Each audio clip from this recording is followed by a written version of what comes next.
But the zombies can't harm him inside his bunker. It's fully stocked and furnished to support him and his family.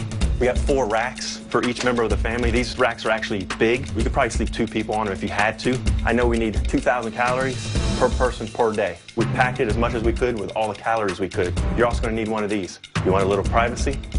If I got a bunker down, this is the place I'm going. I'm bugging out right here. Scott built Mike's bunker with a high-efficiency electrical system. The shelter runs on just a few watts, but Mike needs the generator for the bunker to be livable.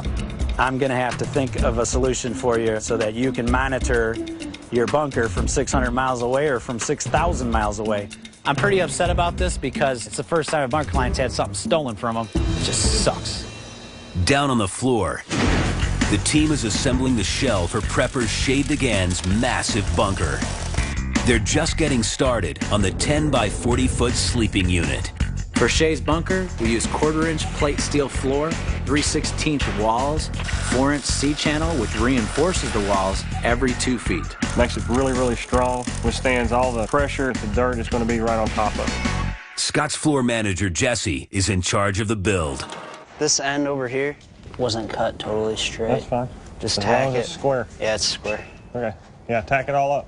Scott's son, Alex, is tackling the first exterior wall. Oh, but this got to be the other way. And Jesse's keeping watch. We had to turn him over because he couldn't weld right here. This would be the floor. And if you had to turn it over, you couldn't weld the seam. That could have been a big mistake. Alex is a bright kid, but he's still learning. He still makes mistakes. Welding the C-channel, it's something I should have known how to do. When you start getting comfortable, you don't pay as much attention. Scott kind of put it on me to teach Alex. I'll make sure he knows everything. Jesse's going to have to keep a close eye on Alex. Shay's coming in to tour his bunker in 10 days, and every mistake puts them behind schedule. Upstairs, Scott's working on a fix for Prepper Mike Hagan's security problem. Jesse? Yeah. Come here, baby. You just got blown away, dude. What in the hell is this? Remember Mike, the bunker that we installed up in the mountains? Yeah. Somebody went in there and pulled his generator right out of the ground and stole it. I've been trying to think about ways to help Mike. This is my automatic gun turret. It's got a little camera on the front of it. Yeah, I see. And it looks for motion. The camera sees a picture. When something moves, it changes the pixels. The software judges how many of those pixels moved and how fast it moved. It then decides by how big the object is whether to fire or not. Preppers can't protect their property 24 hours a day. They have to sleep at some time, right? Apparently you don't.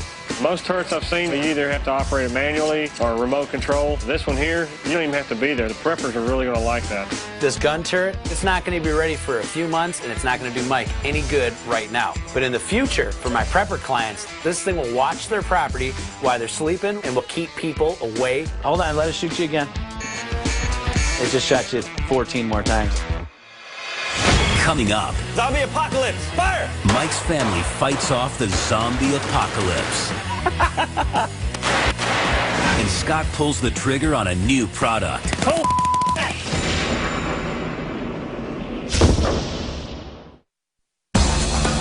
Deep Earth is building an 1,100 square foot bunker for Prepper Shay DeGan. More! The crew has just finished the 400 square foot sleeping wing. But they still have 2 more units to build. When finished, Shay's prep will be complete. Here's my mantra. You don't plan to fail. You fail to plan. But his dedication to prepping is causing conflict at home. But then answer me too, be nice. Good God. Yeah, but I'm being me. Prepping has affected my relationship with my wife. Well, what are you talking about? What time has he been? The first time he brought up prepping, I thought he was crazy. She doesn't want me to continue spending money on supplies. After a while, I thought, well, you know, if he really wants to do that and his heart is set on it, we'll do that. The bunker, of course, was a big hit. She wasn't real pleased with that. He does all the security of the family, so I'm going to trust him with it and just kind of go with it. You want to do some jiu-jitsu stuff? Yeah. Ding, ding. Shay wants his children to be prepared as well. That's how you should end up. I like to keep the kids trained up so that they can defend themselves if they need to. Where's your strong side, Klaus?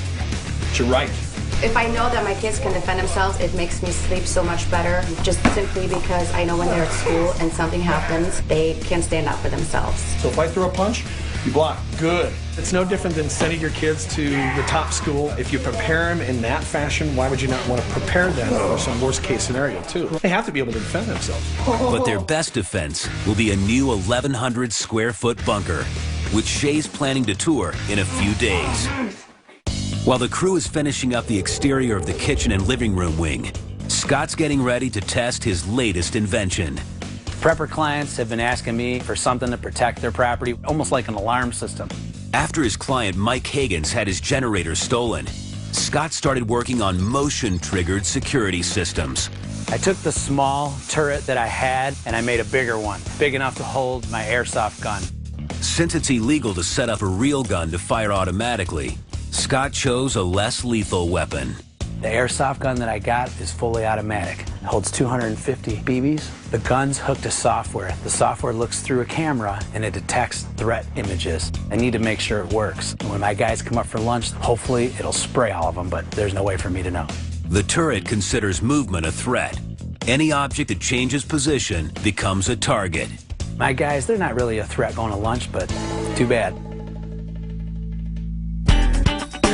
My guys are on the way up. I'm going to turn this thing on right now and just blow them away. We need to go to Home Depot after lunch? Okay. Holy damn! There you go. That's an automatic turret right there. Scott Dale! How the hell does it know where you're at? He's got cameras on it. Oh, God. Whoa. It's Mr. Bales, all right. What is going on? Testing out the turret. It's looking at Mr. Free right now. Oh, gee. I got it working, obviously. Watching you girls run down the hallway. We were all scattering around and getting shot up. We'd look around and there's Scott laying down there just laughing his ass off. That thing is cool. It is cool. The turret test went very well. The guys came up the stairs. As soon as they walked in its path, they targeted them, shot them all. That looks a lot better than the one that was in there on the office taped to your desk. Yeah. Is this one the one we're going to give for Mike, or? I think we're going to have to wait. This thing has so many bugs, but it did work.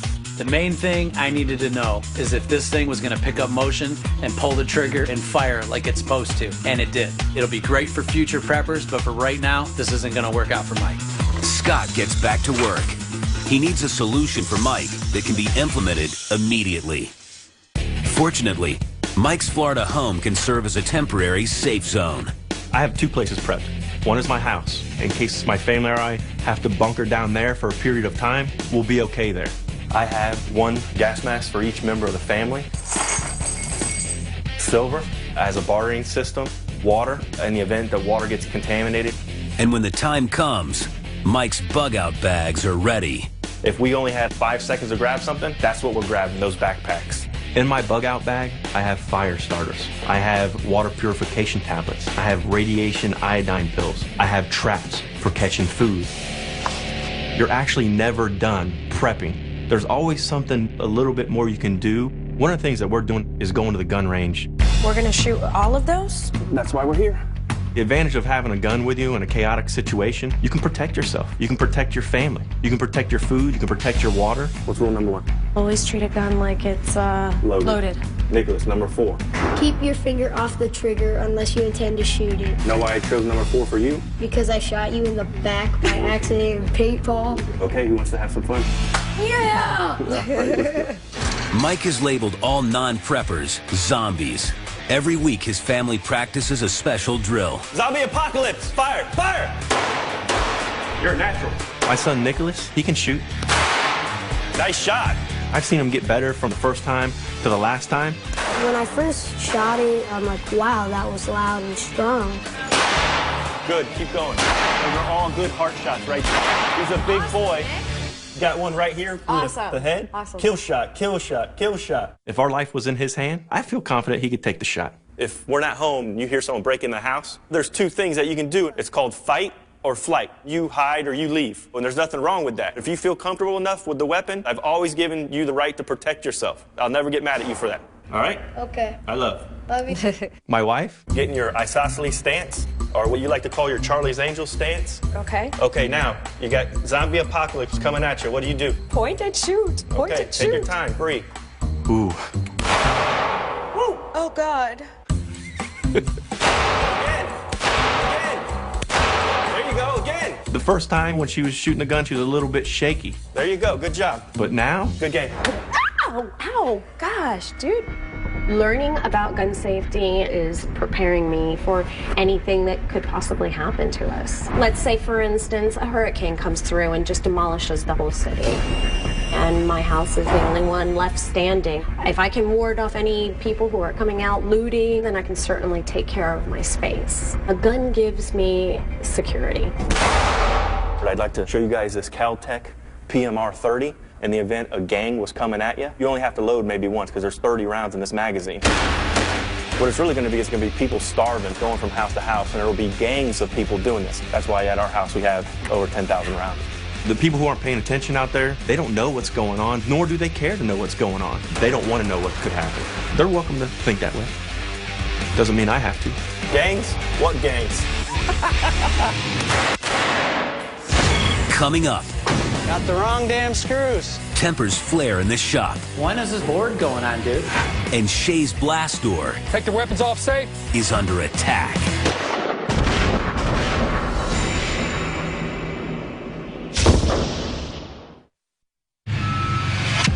The team at Deep Earth is finishing up the exterior shell of an 1,100 square foot bunker for prepper Shay DeGan.